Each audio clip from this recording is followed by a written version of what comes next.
యోగః కర్మసు కౌశలం. భగవద్గీతలో భగవంతుడు మనకిచ్చినటువంటి ఒక అద్భుతమైనటువంటి స్టేట్మెంట్. అయితే యోగా అనేది మన కర్మల్లో నైపుణ్యాన్ని పెంచుతుంది. మన యాక్షన్ కానీ, మన బాడీ మూవ్‌మెంట్‌లో స్కిల్ డెవలప్ అవ్వాలి అంటే ఎక్సర్‌సైజ్ కూడా మనకు సరిపోతాయి. కానీ యోగా యొక్క టెక్నిక్స్ మనకి ఎలా ఉపయోగపడతాయి అంటే, మన మైండ్ లెవెల్‌లో, మన ఎమోషన్ లెవెల్ తర్వాత మన జీవన విధానం ఏ విధంగా ఉండాలి అనేది మనకి యోగా టెక్నిక్స్ ద్వారా మనం ఇంప్రూవ్ చేసుకోవచ్చు.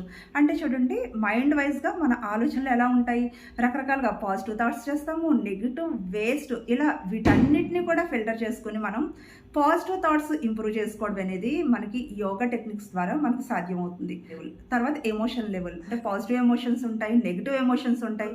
ఈ నెగెటివ్ ఎమోషన్స్‌ని కంట్రోల్ చేసుకోలేనప్పుడు ఏమవుతుంది అంటే మానవత్వం తగ్గిపోయి రాక్షసత్వం అనేది అడాప్ట్ అవుతూ ఉంటుంది.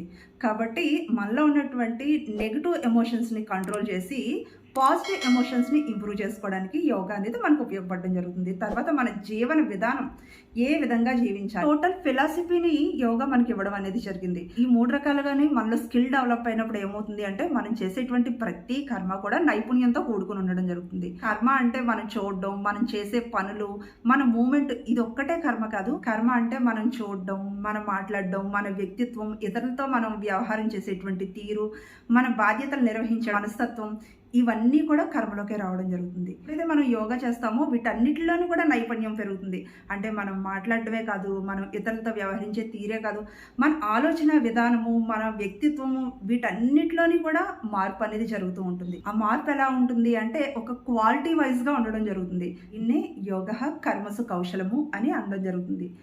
ఈ వీడియో మీకు నచ్చింది అనుకుంటున్నానండి. తప్పకుండా నా ఛానల్ని సబ్స్క్రైబ్ చేయండి, ఇంకా లైక్ చేసి కామెంట్ చేయండి.